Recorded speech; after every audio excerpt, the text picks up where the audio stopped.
So, um, today I'm going to be talking about my topics on sexual assault. And so, here's just the pre warning. There will be sensitive content in here, and this could be pretty triggering for some. So, there's that. So, the song that I chose was Till It Happens to You by Lady Gaga. Um, and the video it was so hard to watch. It was pretty sad. So, I'm not going to put it in here because it is pretty long. But if you can, please go watch it. It's pretty touching and it's so realistic. And because sexual assault is a big issue and it's very sad. And it happens primarily to women, but can also happen, well, does happen to men as well. So here are the lyrics, and they're pretty self-explanatory, but so yeah. And so this song was written so that listeners can sympathize to understand a victim's experience they went through. And so basically, if we go back, so here are the four women that were in the video. And so basically, it just goes one by one, telling each other's, well, telling basically explaining like the story of their own um, experience with sexual assault. And so, well, not their own probably, but just like in the video. And so this first girl to the very far left, she was just in the bathroom getting ready, and this man came up to her, sexually assaulted her. This other woman, she was you know writing she was playing piano, and this guy sexually assaulted her in her bedroom. And so it was very hard for her, and she just couldn't. She kind of stopped playing the piano because it was so hard, because it just reminded her of, what happened that night. And these two other girls right here, they went to a party, and, they were having fun. And this one guy was just kind of watching them, and he just totally, put drugs in their drinks. And so he took them to, whatever room, and basically um, he sexually assaulted the one, and the other one, she was able to, she was conscious enough to be able to kind of push him off and help her friend up and take her home or to the room. So, yeah, it was pretty sad. And it just depicts the rough challenges that the women went through. And in the end, their friends and family members were able to comfort them. And so I just loved that, friends and family are always there for you through the very hard, rough challenges, even if you feel, like it's shameful. And so, and it shouldn't be, but yeah. So here are some statistics, and here are the websites that I got it off of. And this is a great website. It's called itsonus.org. So if we go to that, actually, this is such a cool website because it like shows just like all the different numbers of this of sexual assault. And so I don't know, there's so much on here, honestly, and you can read other people's stories. And so yeah, it's pretty amazing. Here are the statistics that I found. On the website, and it says, so an estimated 20 to 25% of undergraduate women are victims/survivors of sexual violence, but 90% or more do not report the violence.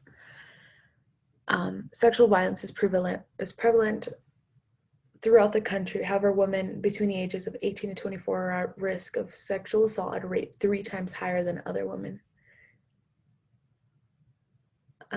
Sexual violence can affect both a student's physical and mental health, which can impact their ability to learn, socialize, and develop professionally. Sexual violence is the most underreported crime, according to NSVRC. Over 90% of sexual violence on college campuses in the US go unreported. According to RAINN, which is another website, less than 20% of female victims uh, report their assault report to the police. So women who are sexually assaulted or abused are over twice as likely to have PTSD, depression, and chronic pain following the violence as non-abused women. An estimated 40% of rape victims suffer from severe emotional distress requiring mental health treatment. 34.1% of students who have experienced sexual assault drop out, higher than the overall dropout rate. And more than 40% of college students who were sexually victimized also reported experiences of institutional betrayal. And so it's very sad because those statistics are so, like, they're so real, and it just makes it, I don't know, it's so sad to, see those statistics. And so obviously not only women that this happens to. Here is Jerome's story, which is found on rain.org. So you can just read more about it, like in further detail. But basically, he had multiple childhood sexual assaults, and they all began with grooming. And so grooming is how a predator is able to build trust with the child, to gain access to be with the child alone, to gain secrecy, and even to show that the individual is trustworthy, especially around mom and or dad. So he had these multiple assaults, and it's very sad because they were from from a financial contributor at his school, at his church, as well as a teacher from his school. And so it's so hard because it can really be anybody, and it's so hard to kind of see who,